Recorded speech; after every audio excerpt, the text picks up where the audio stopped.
ቻናላችን አሁን ላይ በኢኮኖሚ ደረጃ ሰርቫይቭ ማድረግ አቅቶታል። ፕላስተር ህንፃ ላይ ነበር ያው ሁሉ ሰራተኛ የሰፈረው ለቀቅን አልቻለም። የኛ ችግር የጀመረው ግን የዛሬ 3 ዓመት ነው። ከዛሬ 3 ዓመት ትልልቅ ስራዎች ተሰርዘውብናል። ሰላም እንዴት ናችሁ የዩቲዩብ ቤተሰቦች? እንግዲህ ቀደም ሲል በመግቢያችን እንዳየነው እሸቱ መለሰ በዩቲዩብ ቻናሉ በኩል ከፍተኛ የሆነ የኢኮኖሚ ቀውስ እንደገጠመውና ሰራተኞችንም ወደ መቀነስ እንደዚሁም ደግሞ ተከራይቶ የነበራቸውን ቢሮዎችን ሁሉ እየለቀቀ እንግዲህ ወደ ጠባብ ቤቶች ተሸጋሽቆ ኑሮውን እየገፋ መሆኑን እንግዲህ ድረሱልኝ በሚል ትናንትና ላይቭ ገብቶ ለተለያዩ ሰዎች እንግዲህ ሲያሻግር ነበር ሐሳቡን። እዚህ ደረጃ የደረሰው ከምን አንፃር ነው? ምን ደርሶበት ነው? የተሰራበት ፕሮፓጋንዳ አለ ወይ? እንደዚሁም ደግሞ ከቅርብ ጊዜ ወዲህ ላይቭም እየሰራ አይደለም፣ ምን ሆኖ ነው የሚለውን ይዘንላችሁ መተናል። እስከ መጨረሻ ተከታተሉን። መልካም ጊዜ ይሁን። ቻናላችን አሁን ላይ በኢኮኖሚ ደረጃ ሰርቫይቭ ማድረግ አቅቶታል። ይሄን ሰርቫይቭ ለማድረግ ብዙ ነገር አድርገናል። ለምሳሌ በጣም ብዙ ሰራተኞች ለመልቀቅ ተገደናል። ልንከፍላቸው ስላልቻለን ምርጥ ሰራተኞቻችንን እያዘንን ሄደውብናል። ከ60 ከ70 በላይ ሰራተኛ ደርሰን የነበርን ሰዎች አሁን ቤት ውስጥ ያሉን 46 ሰራተኞች ብቻ ናቸው። እነዚህም 46 ሰራተኞች የቆዩልን በመነጋገር ችግሩን በማየት በውይይት ደሞዛቸውን ቀንሰው ነው በግማሽ ቀን። ሌላው ትልልቅ ህንፃዎች ነበሩ የተከራየናቸው ለቀናል። ፕላስተር ህንፃ ላይ ነበር ያው ሁሉ ሰራተኛ የሰፈረው ለቀቅን አልቻለም። አሁን አንድ ፍሎር ላይ ተሰብስበን ያለ ነው ማለት ነው። ከአቅም በላይ ሆነ ማለት ነው ነገሩ። ሰዎች እሸቱ በጣም ሚሊዮነር ነው፣ ብዙ ብር አለው፣ ንብረት አለው ብለው እርግጠኛ ሆነው ያወራሉ። ኦፍኮርስ እኔም ሲያቀብጠኝ ሲሉ ሰምታ ዶሮ ሞተች ከዲስ ገብታ ይባል። አንድ ቀን ሰይፉ ላይ ቢሊዮነር ሳልሆን አልሞትም ብዬ ቀላል መስሎኛ። ያው ቢሊዮነር ነው ሞቲቬሽን እኮ ሞቲቬሽን ሰምቼ ተወስውሼ እንደዛ ብዬ ነበርና ገንዘብ አያያዝ ስለማታውቅ ነው የሚያኝም ካለ ይሁን። ኧረ እንግዲህ አላቅበት ይሆናል። ግን ሪያሊቲው አሁን ለምትወዱኝ ለምታከብሩኝ ኢትዮጵያውያን እኔ ከስርም ስመጣ እየነገርኳችሁ ነው የመጣሁት። የምዋሸው የምደብቀው ነገር አልነበረኝም። እንዴት ከችስትነት ተነስቼ ከጓደኞቼ ጋር አንድ ፍራሽ ላይ የተኛው እንዴት አድርጌ እዚህ እንደደረስኩኝ ነግሬያችኋለሁ። እውነታውን ታውቃላችሁ። እዚህ ያደረሳችሁት እናንተ ናችሁ። አሁን የማቀርበው ጥያቄ ምንድን ነው? ከጎናችን አላችሁ ወይ? ዩቲዩብ ቻናላችን በኢኮኖሚ ደረጃ ሰርቫይቭ ማድረግ አቅቶታል። ይሄን ሰላም ቤተሰብ እንዴት ናችሁ?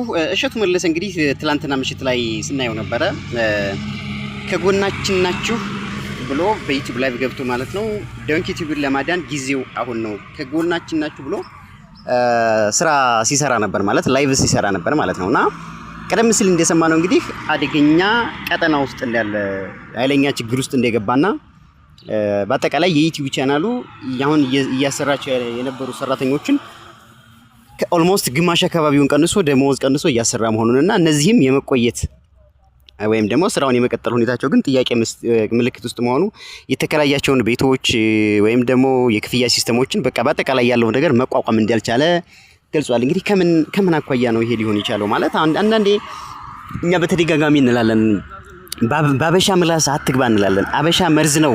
እሸቱ መለሰ ሰሞኑን እየተነገረበት የነበረው ይሄ ከሃይማኖት ተቋም ጋር ተገናኝቶ እንግዲህ የሰራው በተባለው ፊልም እጅግ በጣም ከፍተኛ ውርጅብኝ ትችት ሲደርስበት ነበር። የኢትዮጵያ ሕዝብ ከፍ ሲያደርግህም ሚሊዮነር ያደርግሃል፣ ዝቅ ሲያደርግህም ደግሞ በዚህ ልክ ነው አንኮታክቶ ገደል የሚያስገባው ማለት ነው። ይሄ የሶሻል ሚዲያው ባህሪ ነው እና ምናልባትም በቅብጠት እንግዲህ ምናልባት እሸቱ የተሳሳተው ነገር ኖሮ የውስጥ ሚስጥሩን ባላቅም እኔ በግሌ የሃይማኖት እዛ ገዳም ውስጥ ሰራ የተባለውን ነገር እንደገና ደግሞ በዛ ድንቃ ድንቅ ልጆች በሚያቀርብበት የዩቲዩብ ቻናልም በጣም ብዙ ትችቶችን ተገቢ ያልሆኑ ከልጆች በላይ አቅም በላይ የሆኑ ጥያቄዎችን እየጠየቀ ልጆችን እያባለገ ነው የሚል ትችትም ሲቀርብበት ነበር።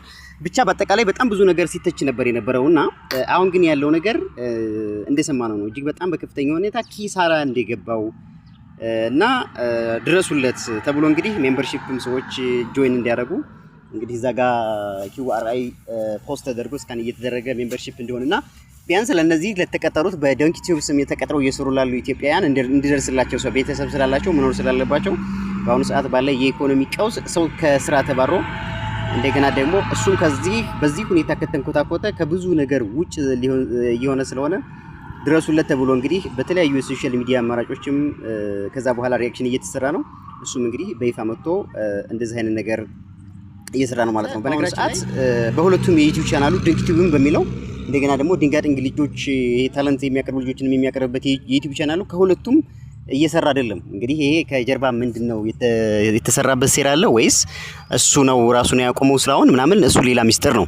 ነገር ግን እሱ እያለ ያለው በከፍተኛ ሁኔታ ሴራ ከጀርባ ሴራ እየተሰራብን ያለው የሚል አይነት ነው።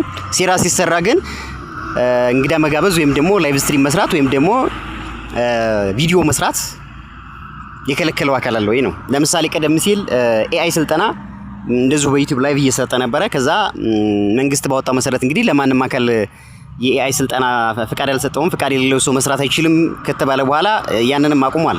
ብዙ ሰዎችም በዛ ጉዳይ እሸቱን ሲወቅሱት ነበረ። ገንዘብ ሰብስበው ኢሌሌ ሆቴል አዘጋጀዋለሁ ባለው ሰኔ ውስጥ አዘጋጀዋለሁ ብሎት በነበረው ስልጠና ላይ ብራችንን ሰብስቦ ጠፋም የሚሉ ሰዎች በጣም ስሙን ሲያብጠለጥሉ ሰምተናል። እንግዲህ እነዚህንና መሰል ምክንያቶች እንግዲህ ለእሸቱ መለሰ የዩቲዩብ ቻናል መዳከም ዋና ምክንያት ሊሆኑ ይችላሉ ብለን እናስባለን። እሸቱ ለተለያዩ ኤንጂኦዎችም እንደዚሁም ደግሞ ለተለያዩ የኦርቶዶክስ እምነት ተቋማትም ከኢትዮጵያም አልፎ አሜሪካን ሀገር፣ እስራኤል ሀገር ወዘተ ብዙ ሰፖርት እንደሚያደርግ ዶኔሽን እንደሚያሰባስብ እናውቃለንና ለማንኛውም እሸቱ በዚህ ልክ እንግዲህ ስራው የተበላሸበት መሆኑን አምኖ መጥቶ የኢትዮጵያ ሕዝብ ሆነ መላው ያው የግሎባል ኮሚኒቲ ድረሱልኝ ብሎ ጥሪ አቅርቧል። እንግዲህ የሚመለከተው አካል ርብርብ አድርጎለት ወደ ስራው ቢመለስና በነበረው ግለት ቢቀጥል ደስ ይለናል። እንደዚህ ወጣቶች ተቀይረው በነገራችን ላይ ያው ኢትዮጵያ ውስጥ ያለውን ነገር እናውቀዋለን። ተፍ ተፍ ብሎ የሆነ ሰው ገንዘብ ይሰበስብና የሆነ ጥጋብ አንዳንዴ የሚሰማል። ያበሻ ነገር ስለሆነ ትንሽ ነገር ስናገኝ ጥጋብ ይሰማናል። ከዛ ያበጠውን ልባችንን ደግሞ እንደዚህ የኢትዮጵያ ሕዝብ ሲቀጣን ያው መልሰን መለመን ይመጣል ማለት ነው። ባካችሁ ማለታችን ተመልሰን ይመጣል ማለት ነው። ከህዝብ ጋር ስለሚሰራ ከሰው ጋር ስለሚሰራ ዞሮ ጥጋባችንንም ማግኘታችንንም በልክ አድርገን መንቀሳቀስና መስራት እንዳለብን እኛም ልናስገነዝባችሁ እንፈልጋለን። ቤተሰቦች የእሸቱን ጉዳይ እንዴት ታገኛችሁት? ምን ታዝባችኋል? እናንተ ቲክቶክ ፔጆችን ሪፖርት አድርገን አዘጋን። ስናዘጋ ትልቁ ጥፋት ነው የማስበው። ከዛ በኋላ ዘመቻዎች በጣም እየሆነ እኛም አልጎደለብንም፣ ደስ ብሎን እየኖረን ነበር። የእኛ ችግር የጀመረው ግን የዛሬ 3 ዓመት ነው። ከዛሬ 3 ዓመት ጀምሮ መቼም እኛ ይሄን ሁሉ ወጪ የምናስተዳድረው በዩቲዩብ ገቢ ብቻ አይደለም። ስልጠናዎች እንሰጣለን፣ በጎን የተለያዩ የምናምንባቸውን ስራዎች እንሰራለን ለወጣቱ የሚጠቅሙ። ስለዚህ ገቢ እናገኛለን። ስፖንሰሮች፣ ማስታወቂያዎች አሉ፣ መርጠን ተጠንቅቀን የምናስገባቸው ስፖንሰሮች አሉ። በግልጽ እነዚህን አታክ ማድረግ ተጀመረ ማለት ነው። ለምሳሌ ከተፈራረምን በኋላ ትልልቅ ስራዎች ተሰርዘውብናል፣ በተደጋጋሚ ይሰርዙብናል፣ በተደጋጋሚ ማለት ነው። ስለዚህ ምን እየሆነ መጣ? ተጨማሪ ገቢ እንዳናገኝ ያው የሆነ ከጀርባ ኃይል አለ ማለት ነው። ያንን የሚያደርግ 2 ቲክቶክ በጣም እያደገ ሲመጣ ዶንኪቲቭ ለኛ በጣም ለፍተን እስከ ሌሊቱ 8 ሰዓት እንቅልፋችን አተን የሰራነው ቪዲዮ እንጭናለን። ወዲያው ሙሉ ኒውስና ሰዎች ቲክቶካቸውን ይችሉታል። ሰው ደግሞ ቲክቶክ ላይ ያለው ቲክቶክ ላይ የኛ ቪዲዮ 3 ሚሊዮን 3.5 ሚሊዮን 1.6 ሚሊዮን ጊዜ ይታያል። ዩቲዩብ ላይ ስንመጣ ግን ወይ 300 ሺህ ነው ወይ 500 ሺህ ነው 100 ሺህ ሊሆን ይችላል። ስለዚህ ቲክቶክ ላይ በቃ የኛ ቪዲዮ በጣም እየተወሰደ መጫን ጀመረ። ቲክቶክ ላይ መጫኑ ለበጎ ስራዎቻችን ጥሩ ነው። ብዙ ሰው ጋር ሲደርስ ያንን በጎ ነገር ብዙ ሰው ገንዘብ ይረዳል። አሪፍ ነው ተደራሽነቱ። የኛ ኢንካም ገቢያችን ግን ቲክቶክ አይከፍልም፣ ዩቲዩብ ነው የሚከፍለን። ዩቲዩብ እየቀነሰ መጣ ማለት ገቢያችን 1 ሚሊዮን ጊዜ ከታየ ለምሳሌ በ1 ሚሊዮን የሚከፈለን የሚመስለው ሰው አይደለም።